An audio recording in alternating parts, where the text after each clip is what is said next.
Hello. Wow. Hello. Here we are again, eh? They rolled me out again for another year to come up and talk to you.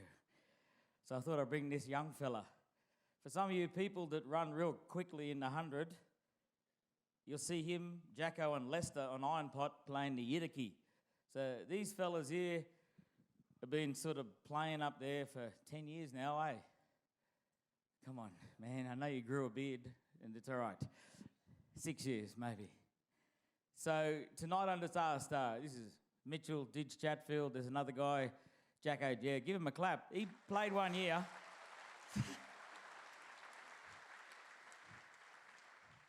They tell me that Europeans have time, and I've got 7 minutes. Okay, it's not Aboriginal time.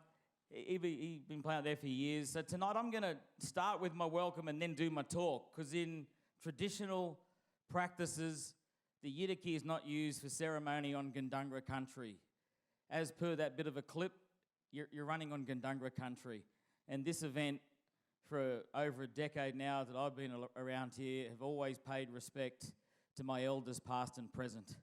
They've looked after, they've driven hard to keep you strong, this country strong, and this whole event strong. So if you're wondering why I'm wearing this Parramatta thing, it'll come after I do a bit more talking, so just relax. I didn't forget I was going out tonight and leave my pajamas on. So just sit back and take it easy. He's worried. He goes, "What you got that clothes on for?" It's all right. So we play the clapsticks.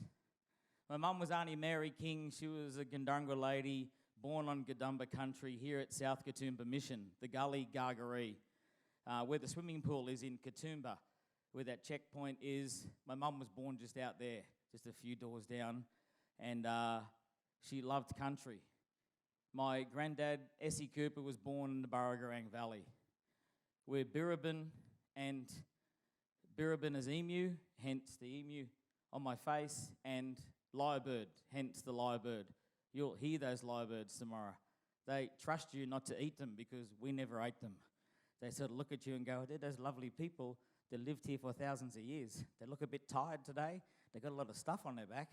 But hey, they're still them, and they're running past very quickly." And then there's those support people going, "We're going to keep you alive all the way along." Just like the clan did in the old days. We'll keep you going.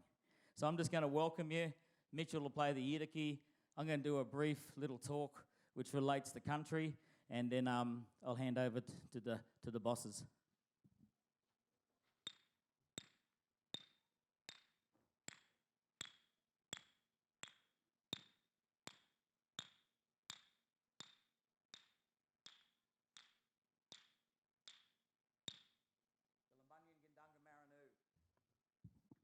I'm a Gundungurra man. I welcome you on behalf of the elders past and present. When you run on this country, run strong. Run with the strength of my ancestors and enjoy yourself. Enjoy yourself. Yarangji, thank you and welcome.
Thank you, fellas. You could do a bit more at the end there, mate. So, many years ago, I stood in a car park, and I was really serious because when you first meet people, you don't know what they're like, eh? They run. What does that mean? And I would have loved to talk about toilet, you know, because we like talking about toilets, and because toilets are a big thing because people go to the toilet. And the fellow who does the safety talk done me in that year down at the Fairmont because he talked about it and I was just a really serious guy. So we've really gone from an extreme. We really look after country because everyone goes proper. They go on the dry side, they sort of bury it, or they bag it, or they portaloo it, or whatever. So I was having a chat to the boss, Tom, and he said that people now are washing themselves a lot. So like when you get up in the morning and you go for your shower, right? Now yes, honey, this is our toilet brush. But you know, when you go for a shower, that's all I could find at home, so I won't wash myself with it because I use it for other things. But Tom told me that we're starting to forget to take our soap home. He said to me, Dave, have a talk to him about soap. So apparently you people are very clean, that when you finish your 100 or 50s and you have a wash, you're leaving all your soap here on country, and Tom's taken all the soap home. So he's very, very pale at the moment because he's been washing himself in 5 bags of soap for the last 12 months. And he said to me, Dave, I don't need any more soap. Can you talk to the people to when you have your showers tomorrow, don't use this brush. Hey, Tom, it'll make you sick. This is it. Yeah, I've got to take this back home before I get in trouble. And but yeah, just again, we only use these leaves. These are really good value. They're very free. It's called Acacia longifolia. Auntie Sharon, who allows me to do these welcomes, likes when this flower comes out because it means the fish are going to run. If the fish are going to run, she goes fishing. But it's also our soap bush. So when you're out there and you see Acacia longifolia, just remember to take your soap home, okay? You got that? Excellent. Means I can get rid of this. It's too hot. Whew. It's funny wearing your pajamas. No comment about Parramatta, okay? Did lose last week accidentally to some other team, but it's all right. So don't forget your soap. Take it easy. It's all right. You got to believe how hard it is to work with this team. Many years ago, Roger got upset with me because I bought an axe, like an ad. This is an ads, but I bought an axe, and all he said was, "You're bringing an axe on stage." Well, this is a bit different. These clothes and this ad represent us looking after community. Is Dal Atkinson here anywhere? No? He's running in the 100. If you see him, Atkinson, I work in patient transport, and I get to watch emergency services work, and I watch the paramedics, the nurses, and the police rescue, and we lost a fella last year. One of our boys went to save some people and died. So if you see Dal Atkinson, he's actually running for the 2 kids of the fella that died. So if you bump him, give him a bit of coin to help those kids for us. Is that all right? It's not normally in my welcome, but it's for Dutchy, eh? And thanks to Tom and Alina for giving me permission to share that story, because it's not normally a part of what I do, but I think as a community, and I've got to know a lot of you people over the last decade, and I know it's in your heart to look after each other. So if you see Atkinson, just say, Dave King said I want to give some coin to help Dutchy's kids. Thank you. Community is about really looking after each other.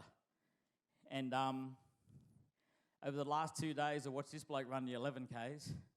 And I said to Mitchell, Mitchell, did you train? He went, oh, no, not really, Kingy. But he made it, didn't you? He ran 11 yesterday. And I watched lots of kids run yesterday. And I watched people that have been long time retired run. And they all enjoyed it, hey. And that's one thing I've found about the Gundungurra community, which I think is very beautiful, is the fact that we always enjoy community. My granddad, Essie Cooper, was a good practical joker. Apparently, he got an axe once, and one of my uncles said, where'd you get the axe from, mate? He goes, I joined the fire brigade, brother. Well, he didn't. He just took the axe. But he also borrowed some fireman's boots from uptown. And my uncle said one morning he went down to my granddad's shack. We lived in shacks because we didn't really have a home. And they were home to us, just not your sort of home. But he had his boots in there. And I remember the uncle saying to me, your granddad was a smart fella. He said, I nicked down to his shack. Said, where are you, Essie? Essie, you in there? And your granddad had gone out somewhere. He said he was always good to everybody, your granddad. But he said, I saw his good boots in there. You know, like those good running shoes you wear. He goes, so I thought, it's a bit cold. I'll go put his boots on. So my uncle said he put the right foot in that boot and he heard this splash and it felt real warm, and he realised when my uncle went to the toilet during the night. He realised he'd made a mistake. Yeah. So when you're out there running tomorrow, you just look after each other, okay? I'm not talking about sort of wearing your boot and sharing it. What I'm talking about is watch where you're going, look after each other, okay? When we play those clapsticks and we smoke these gum leaves, it's to make sure you're nice and clean. You know, if you had a bit of bad tucker or you just had a bit of a fight with someone in your support crew or you're just not feeling good, you know, this welcome just cleans you out, gets you going. And then when we smoke here, make sure the country's all right, okay? And when you're up on those ridges and you're talking to guys like Mitchell, if your eyeballs are rolling around, can you try and hold them for us? Like some fellas talk to us and they go, which way do I go? And you go, your eyes are rolling around, mate. What's wrong with your eyes? Just, you'll be right. You ask people and look after each other. Traditionally, the Gundungurra mob always looked after each other and always made sure that we all made it to the end. This is one of the few events where in its history, two fellas crossed the line holding hands because they'd run so hard together that they decided just to finish it together. And that's always been the spirit of this event and for my family and my country. So once again, Yallumbundian Gundungurra Maranu, welcome, Yadangji. Thank you for coming on the country. I hope you have a fantastic event. Enjoy yourselves. Run hard, do whatever you want, but just enjoy yourselves. And we'll hopefully see you all next year. Thank you.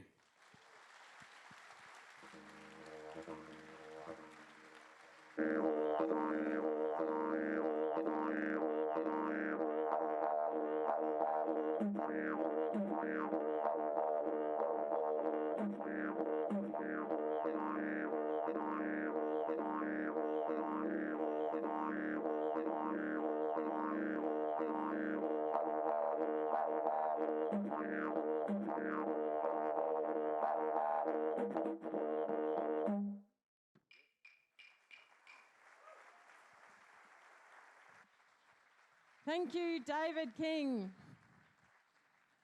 It is so fantastic to see you all here. It's fantastic to have David come back for the 12th year. He's done this for us every year, and he is a really special, special part of this event. So a special thanks to him. And as I said, a special thanks to everyone here. Ultratrail Australia 2019. Yes, I did get it. Welcome.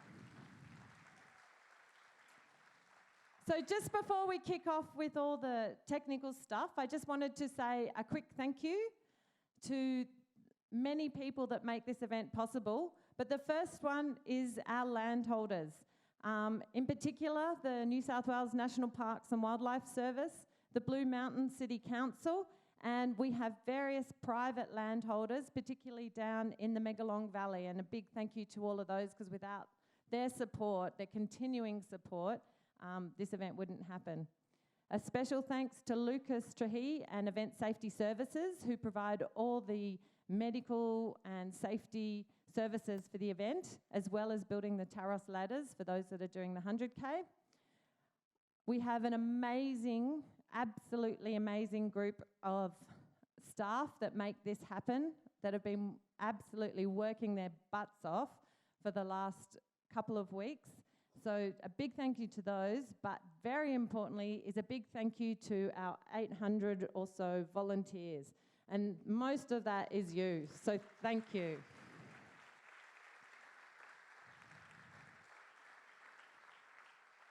And with the volunteers, I think one thing that makes this event so special is that the runners are also the volunteers. So when you're out there, you know what it feels like. You've been on the other end, and you get out there and you support those runners. And I'm sure when you're running, you appreciate that support. And ultimately, you know, that's one of the reasons that you can get through the race.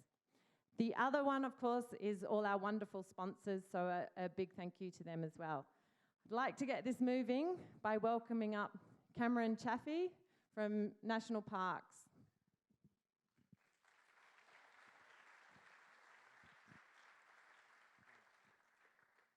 Wow, lots of people. My boss asked me to do this last week, and he knew I was going to be here today. I've running in the 100 tomorrow for the first time. I was volunteering this afternoon, and I will say I'm nervous about the 100, my first 100, but once this is done, it's going to feel easy, I think. So, look, welcome to Blue Mountains National Park and the Greater Blue Mountains World Heritage Area. UTA is always very welcome from a national parks perspective for two main reasons. One is that the UTA team are so easy to work with.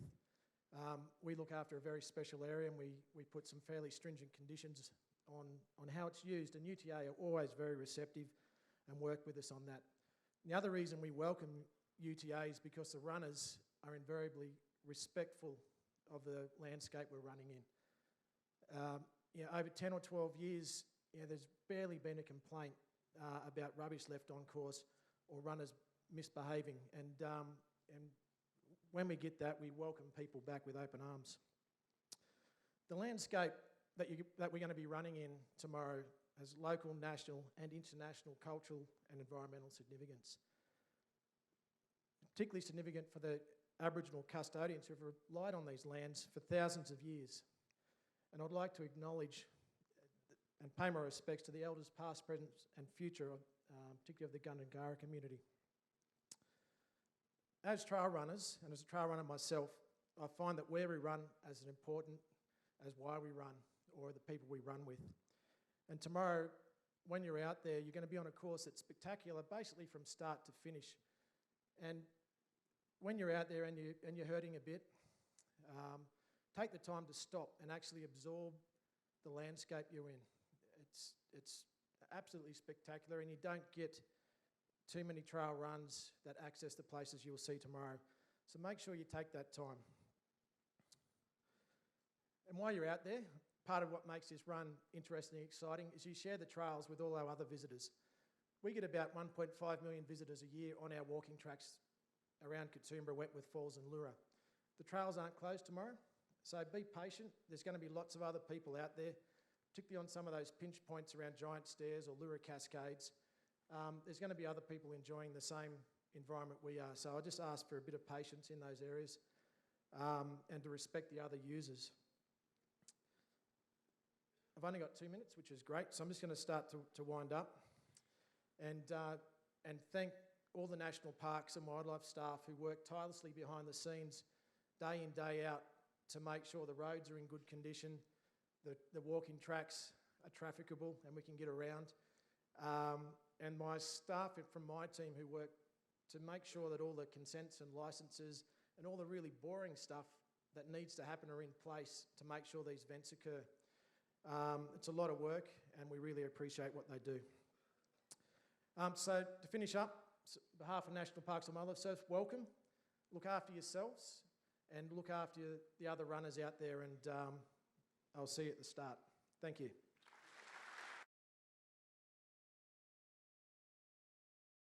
Cameron, this is one of our newest volunteers.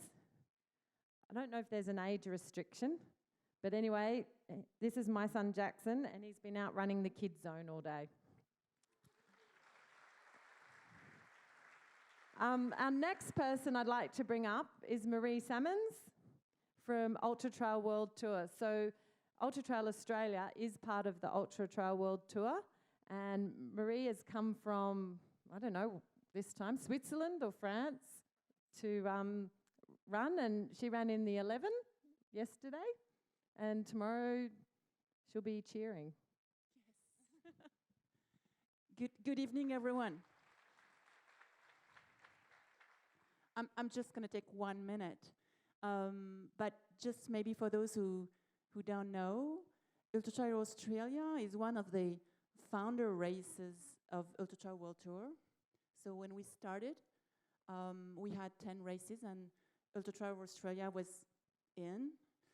And even though for European community, Australia is a bit far away, Ultratrail Australia has always been very big in our heart. It's such a welcoming country. So, yeah, now Ultratrail World Tour, it's 28 races, so we're growing, and we are really proud to have a race like Ultratrail Australia part of this.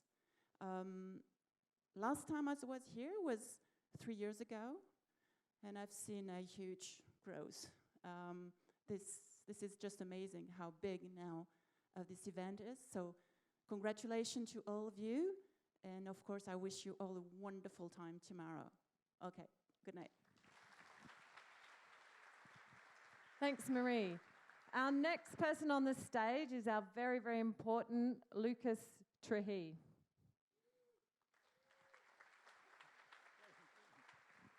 Thanks, Selena. Not many people think I'm that important. Well, where's my thing? Awesome. So, first of all, I want to thank Tom and Alina for the level of support they've shown for the safety at this event. It struck me today that it's time to sort of have a little bit of just a reset. This event is just massive now, and we have very little impact on the local community, medical and health services, and we very rarely send anyone away really sick. And that's a pretty unusual thing. So I really want to, I think everyone should put their hands together and thank Tom and Alina for support of safety.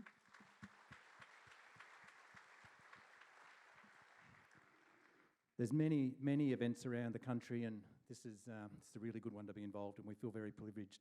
One of the aims of an event like this is to minimise the impact on the local community, sort of health services, police, ambos.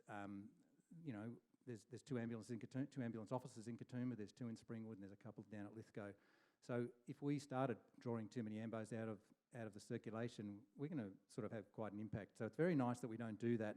I think we've averaged about 1.1 or 1.2 ambulance calls per year since the event's been running, and just 1 helicopter extraction, which is really remarkable when you think about the amount of remote country that thousands and thousands of people are running through.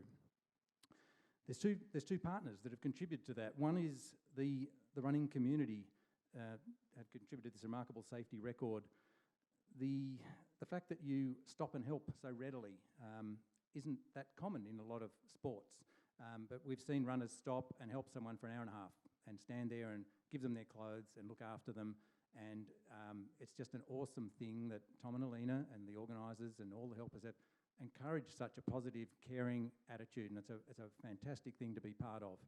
The other thing, of course, is the safety team and the organisers, and again, Tom and Alina have crafted and built that to a point where it's a very safe thing. I know that when people come along to UTA, they look forward to a safe, well-supported environment, and again, that's a really special thing. What makes an event successful? Safety is good, but as we've seen, there's many, many thousands of you in this room, and there's many more thousands than there was just a few years ago with this event. And something that Dave said and something that Cameron said, so we've got such engagement and uptake of the atmosphere that Tom and Alina have created with this event. So they're all involved, they're all on the same page.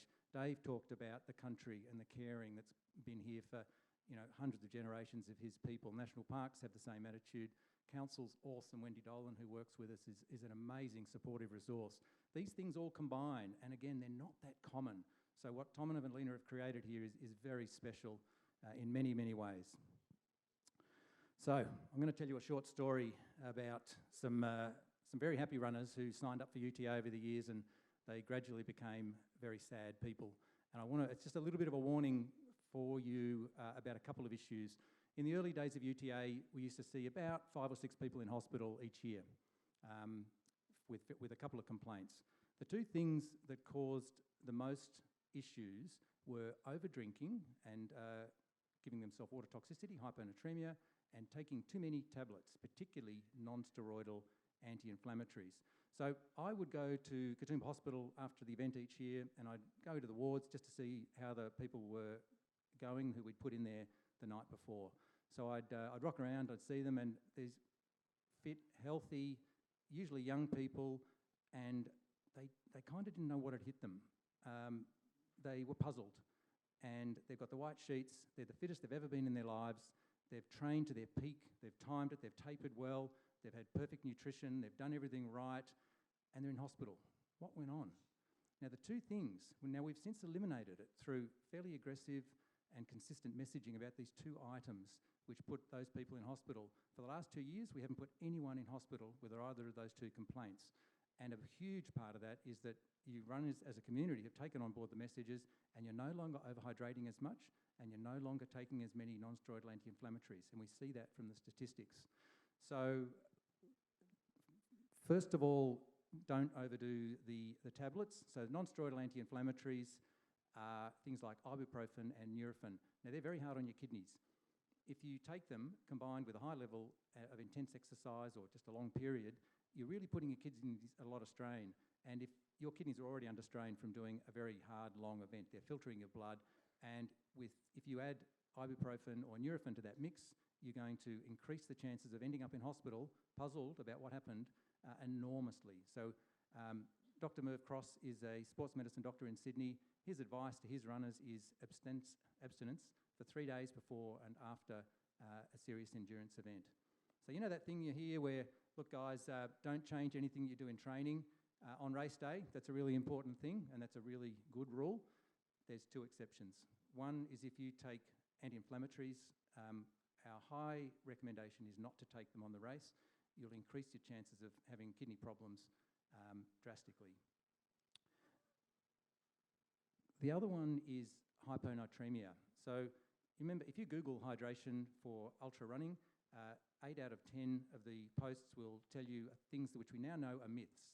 Now, this is based on sports medicine science coming out of the US. We had Dr. Marty Hoffman come out from the States in 2015 to the Australian National Trail Running Conference. Dr. Patrick Bassett was out here from UTA in France to the same conference. We've seen it with local work that we've been doing as well. And the very strong message is with your hydration that you should not override your thirst. So the simple message is that there's golden rules of hydration. One is just to drink if you're thirsty. Don't ignore your thirst. Make sure you've got plenty of water on board so that you can drink if you are thirsty. And the three myths that we used to see are... sorry, I'm just getting out of sequence here. Drink if you're thirsty.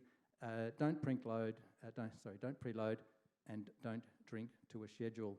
The other common myth is that if you wait till you're thirsty, it's too late. Well, it's not. And this has been proven many times by hundreds of blood tests done by Dr. Marty Hoffman, Dr. Patrick Bassett in France and various others. So drink if you're thirsty, but don't overdo it. So hopefully that's not news to everybody, but if it is, we highly suggest you take it on board. We'd hate to see you in hospital.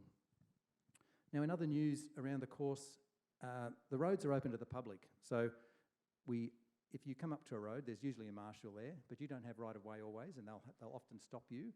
This is particularly later in the course. Same with the walking tracks. You'll see other bushwalkers, so show them courtesy and don't knock them over. Mandatory gear is an interesting one. Tom and I sat down for the very first UTA 12 years ago and worked out the mandatory gear. And the whole idea of it was that if you do an ankle or have a problem in a cold Kadumba Valley at 10 or 11 o'clock at night, you've got just enough to keep warm and be safe until help gets to you. And that could be an hour or two, depending on where you are. The other thing about mandatory gear is we've seen a lot of toing and froing. Oh, I don't need the fleece and I don't need that and I never trained with that. And that's all good, but the thing is you're not out on your weekend run. You're at a big event that's being well looked after. So it's about everyone playing by the rules. If everyone takes the mandatory gear, it's a level playing field and it's fair for everybody. You've got an emergency card. You've also got a bib. The emergency phone number's on that bib. That'll put you straight through to a phone number at the medical centre, and we'll organise the best possible care to get to you as quickly as we can. Do everything you can to rug up, put all your clothes on. As I said before, it's awesome how many runners stop and support other runners. It's a wonderful thing to see people who are total strangers stop and spend an hour looking after someone. It's really great. Support crews do it pretty tough. We're all focused on the runners, but you've got to remember that the support crews can be out there for a long time. If you're dropping someone off to get to the start in the morning, and then you're doing a water drop at 10 o'clock tomorrow night, you're going to start to become dangerous behind the wheel. So think carefully about managing your own fatigue, have a sleep, take it in turns. Also be considerate of the local neighbourhoods. Don't pull up in someone's driveway and park across it.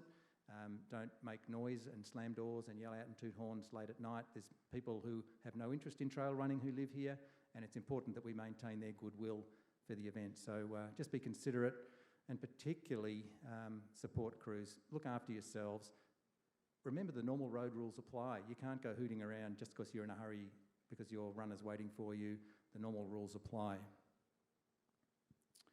When you finish, it's super important that you get out of your wet gear and into dry clothing. We took a while to cotton onto this in the early years, and we'd get people in or they'd stand around the fire. Now we hustle them in, we get blankets around them, and we get you warm and we get you out of your wet clothes. There's an awesome recovery area. There's food and there's warm drinks in there, and there's people to help you get out of your wet clothes. So get out of your wet clothes, get some dry stuff on, then you can go around and hang around to the finish and watch as long as you like. If you don't, you're just going to be a bit more of a candidate for a sort of a bit of a faint or a collapse, and we get a few every year, and we'd rather we didn't meet you that way. If you have been unwell and you've come to the medical centre, we'll help you get better so that you're safe to go home. If you're feeling unwell, we encourage you to come to the medical centre. If you're feeling unwell on the course, make sure you come to some of the aid stations around the course. There's first aiders at each one, and just like you, we want to help you get better and stay well enough to get around the course. So come to us for help, and we'll be able to help you with your hydration or your food or your minor injury, and we really want to get you going. And at the finish, if you're unwell, and come and see us, because we don't want you to go home if you might be a bit low blood pressure, a bit unwell. We don't want you to go alone to a hotel room. We'll find a friend for you, or we'll make some arrangements to make sure that you're in good company for that night. So, as I said, this is an amazingly successful event. 10 out of 10 for Tom and Alina and the amazing crew that they've built for keeping it safe. Do your part. Look after yourselves. Take on board some of the messages you've heard tonight. Don't take too many tablets. Don't drink too much fluid, or you can make yourself sick. And I hope to see you all fit and healthy over the finish line tomorrow. Thank you.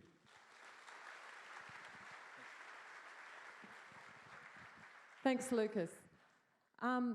Just before we move on to our last person, who's probably the most important person, just a bit of an admin. With parking, please do not park along Cliff Drive. That's the main road that goes past Scenic World. It's quite important. It really clogs up the road. There's already been an incident with a bus and parked cars because they just cannot turn around the corner.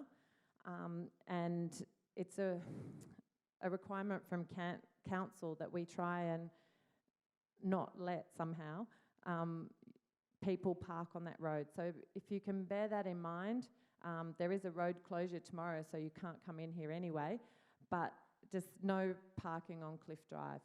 Now, to finish off the night, I'd like to welcome the one and only Tom Landon Smith.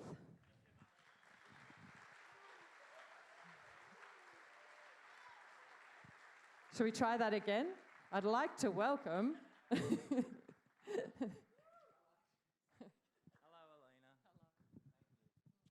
Alina. Alina gave me a public kiss yesterday in the 11, and I've been embarrassed ever since. No, I haven't. That is an amazing woman, Alina McMaster. I don't think I've ever said this before, but can we please give 3 cheers to Alina McMaster for being an awesome wife? Hip, hip. Hip, hip. Hip, hip. Yes. I've got brownie points for years. Guys, this is my family. They're all here. My life is a huge part. This race is a huge part of my life. I love being here. The rest of the year is terrible, but this week is amazing. No, the rest of the year is all right. I just want to find out, last year we sent away about 74 slightly distressed Irish runners. Have we got it right this year, guys? Yes, thank goodness. Thank you, Clement. Just to fill you in, we put the Union Jack on the Irish bibs last year. But it turns out to be a great PR exercise because Clement, our bib printer and timing manager at UTA, who does a fantastic job, he reprinted all the bibs and I posted them all back out after the race with the Irish flag on them. So I think all of those Irish guys are probably back this year. So mistakes can be good as long as you claim them. A mistake out there. We're actually talking about blocking access with cars. We do have a car, CP86WU. CP86WU. If that is yours, can you please make your way out and move your car? You're blocking Cliff Drive at Violet Street. It's a go-get car. What's a go-get car? Our average age here is 40 to 49. We don't know what a go-get car is. Isn't that right? Yeah. I've only got 4 minutes left, so I've got to get going. We are a happy team. As I mentioned about family and trail running family, and everyone has mentioned this, we are all happy. Our team is happy. We are the happiest team there is. And we are fed by none other but the 80-year-old Joan Lennox from Youngala. Joan, are you in the crowd? No. I heard some pots collapse in the kitchen before I ran out. I hope she's all right. Can someone check up on Joan? Yeah, she's gone to get it. I didn't know you were so hip, Joan. All right. There's a few people I want to thank that have worked all year with us on this event. First is Jo Nevin on Facebook. She does an amazing job keeping you informed and sharing the love. Together in marketing is Brett Thompson. Part of the Ironman regional director, Ben Herbert, has been a fantastic help to me. Jackson Landon Smith, you've been a good help too. Thank you very much. Jackson won his school cross country the other day. Yeah. 1K it was, and he won it by 100 metres. Off you go, mate. Oh, off you go to Mum. All right. The lovely Chanel. There's 800 volunteers here who, as been mentioned, we thank profusely. Chanel has dealt with all of you, I think. Chanel is a powerhouse, and for those of you who don't know, Chanel has how old is Chanel's baby? 8 weeks, no less. 6-8 weeks old. She's worked right through, which makes us really mean employers. And then we get to a superstar. I've already mentioned Alina, but we get to a superstar that I get all the thanks. Tom and Alina get all the thanks, but this guy makes this event happen more than anyone else, and that's Abby Nandan Willis. And again, thank you, Abby Nandan. Thank you, Abby Nandan. This event is so big, it's completely out of control except for what Abby Nandan's done with the database, which is called Abby Nandan's porthole. That's what we call it anyway. All right, I'm just going to go over a few slides. The weather. Have a quick look at that because I don't have much time left. But it's basically going to be hot and dry. Hot and dry and no wind. Okay, race numbers and timing tags. Please keep your race number on the front of your body at all times and as the outermost layer. We say this every year. It's in the rules. It's everywhere. It's even in your race pack. but so often it's covered up, and it's usually a mistake. Please just keep looking down and checking it. We get, the only complaints we ever get about this race are my photos aren't showing up. So please keep your race number outside. Your photos can't be in your portal if your race number is not showing. I'm sure there's other errors that happen, but please give those guys at Sportograph every chance to get the photos in your right portal. Start groups. It's really important tomorrow to start in the start group displayed on your race bib, so you should all see that. You are disqualified if you start early. And the start groups tomorrow, hopefully everyone's aware, we mix, like we did last year, we mix the 100K with the 50K start groups. We'll have start group 1 for the 100, then start group 2 for the 100, then start group 1 for the 50, start group 2 for the 50, start group 3 for the 100, 3 for the 50, and so on. Last year, three people started in start group 2 for the 100, but they were in start group 1 for 50. So just pay attention tomorrow. Travelling to the start line. You should all have a plan to get here by now. You know you can't drive. You cannot drive. Just catch the buses down here, walk and catch the Scenic Skyway, walk to Scenic World. Do not drive anywhere near here. Do not drive to anywhere near any of our road closures. Do not drive, do not drive, do not drive. Is that clear? Okay. Next year we may have parking on the golf course, and you will be able to drive. But for now, don't drive. All right, environment. Use the toilets on the course. If you have to poo on the course, do it dry side, as David says. Get away from water courses or gullies by more than 150 metres and bury that poo. Don't drop rubbish on the course. Please don't drop rubbish on the course. You'll see our huge sustainability push this year, which everyone I know is on board with, and it's fantastic. Please don't drop rubbish on the course. If you do, we'll obviously clean it up, but keep it clean. Think of the people running behind you that have to see it, and often clean up. The recovery zone, just as we said, take your own soap back home with you. And shampoo. Mandatory gear. This is so simple. I don't know how it gets mixed up. There were 31 penalties yesterday in the UTA11. There were over 70 today. I mentioned the same things this morning.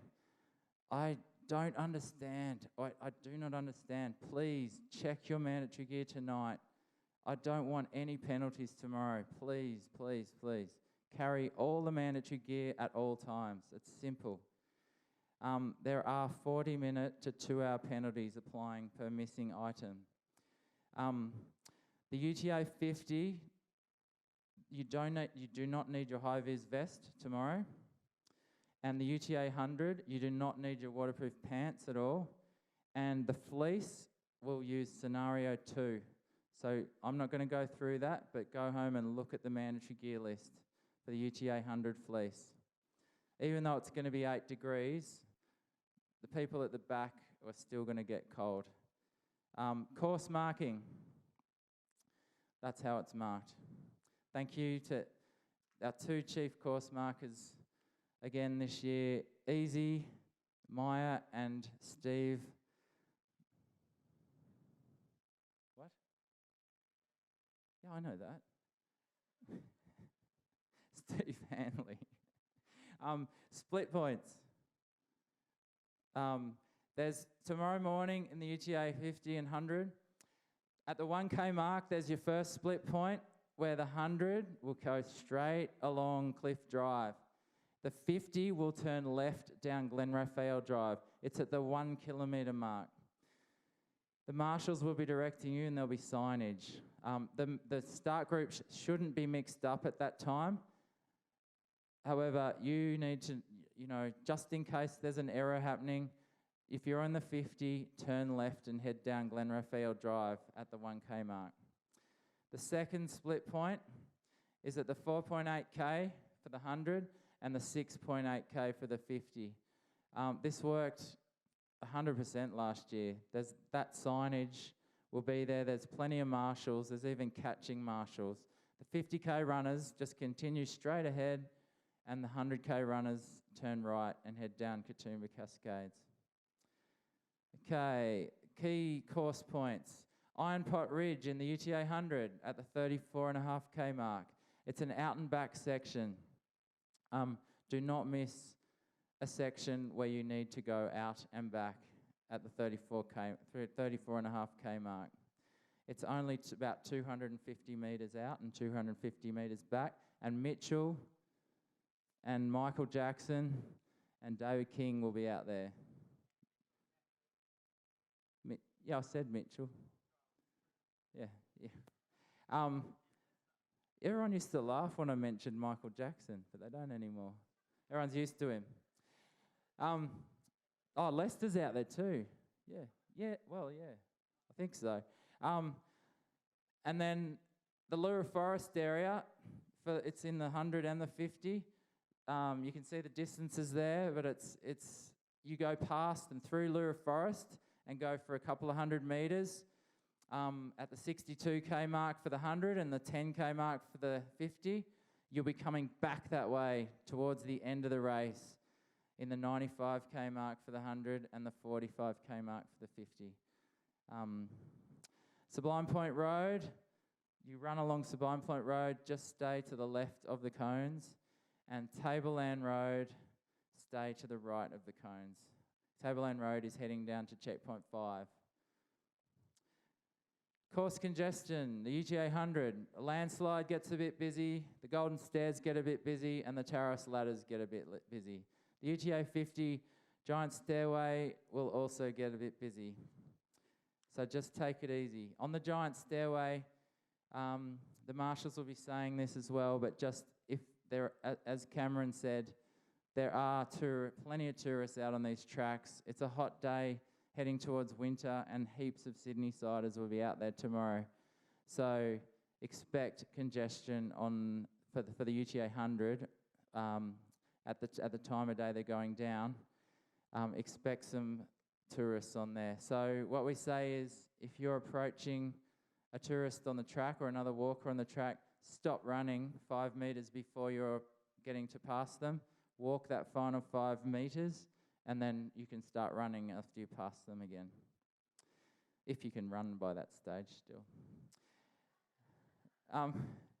Checkpoints, you know all the checkpoints, but just to make it clear, the Fairmont Resort and Spa, Water Point, you can stop for a spa if you like. And the emergency aid station are not checkpoints. They just have simple supplies. So it's water, lollies and salt, and you may get other things, you may get lucky, but they're just basic supplies. They are not full service checkpoints, and they never will be. Support crew and spectators. Support crew for the 100, it's checkpoint 3, 4 and 5 only. There's no support crew in the UTA50, so it's an unsupported race. There's no access for support crew or spectators at checkpoint 1 and 2 for the 100. And spectators are always welcome at Fairmont Resort Water Point and at checkpoint 501. And I've also got a note there, I've never mentioned before, but there is a dam at checkpoint 3, so if you're having kids down there, please just keep an eye on them. Spectator safety, stay off the all open roads, which basically includes the start. There are closed, there's a huge road closure, as you know, at the start. The roads will start reopening, or they reopen at 9:15, but they may start reopening from 9 a.m. So please, all spectators, get off the roads at 9 a.m. Same thing at Fairmont Resort. Don't stand around cheering runners standing on Sublime Point Road. It happens every year where you just get crowds of people standing on the roads, but it's not a good thing. Withdrawing from the race. How many? There'll be 10%, 20% people withdrawing tomorrow in the 100. Unfortunately, this is such a motivational thing. Don't let it be you. But if you have to withdraw, You'll either sign the form at the checkpoint or you'll be rescued from the course by phoning the event safety team. If you need help on the course, phone the event safety team. The number is on the back of your race bib and on your emergency instructions. Timing and results. The event app, please make sure to update it. Yesterday, I worked out that you need to update the app and it wasn't pulling in any of the athletes. So it should pull in the athletes, just update that app. Now, unfortunately, that app doesn't use the whole functionality of our timing system, our timing software called Ultratrail, which is amazing. We're trying to make it happen, but it's just not getting there. But you can get to Ultratrail from the app. If you go to the extra, what's the bottom right of the app say? More. It's nearly extra. If you click more, then scroll down, you'll get to something called Ultratrail tracking. If you go to that, it's pretty small on your phone. In the top left-hand corner, there's a search bar. You can put in the number of your runner or the surname of your number, but it's of your runner. It's easier if you know their bib number, and you can type their bib number into that search bar. Press the little search symbol, and it'll bring up your runner's data. Now that will then show not just the timing points they've been through, but it'll show an estimate of when they're due at least their next timing point, and possibly all the rest of the timing points on the race, which obviously aren't going to be super accurate, but there's a predicted arrival time to the next timing point when you're within Ultratrail.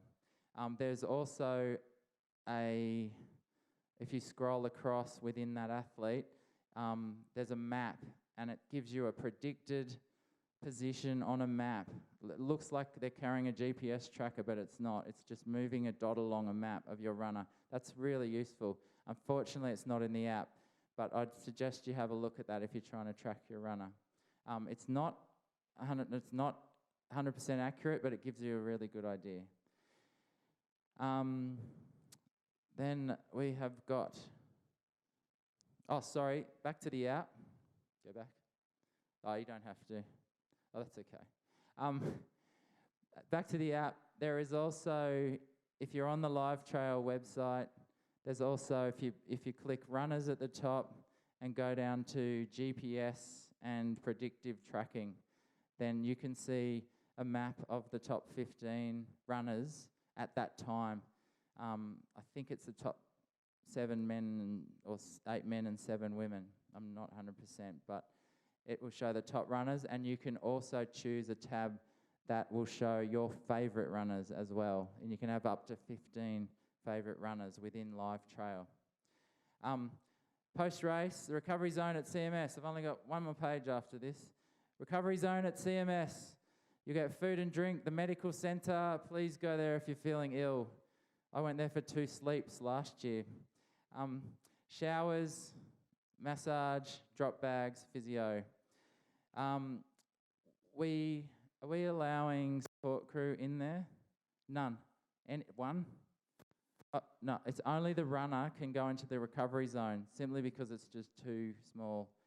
So the idea with the recovery zone is the runner, you can take your runner there, send them into the recovery zone, you wait outside, they can get some hot soup and some food and some water, have a sit down, and then they can come back out to you as soon as possible, have a shower, and then go back into Scenic World. Do not forget the event lounge at Scenic World. So come out of the recovery zone after getting your drop bag, shower and everything, and go back into Scenic World, where you can get meals, and we've got the good old bean bags back, and food. And the last slide is mobile reception on course. I don't know if you can see much of that, but that's that gives it those crossed, you know what I mean. And they're not even crossed. They're just hatched. Those areas are where there's definitely no phone reception, and that's for Telstra coverage. There are other areas on course where reception is a bit dicey, but those areas there, it's showing all the races, but you can make out the 100k course there. The 50k is the right-hand side of that map. So yeah, that's about it from me. Again, this group of people is special. Let's keep trail running the way it is. It's you're a fantastic bunch of people. The support that you've shown to each other by volunteering and to us is phenomenal, and there seriously is not another profession like what we do. So thank you and good luck.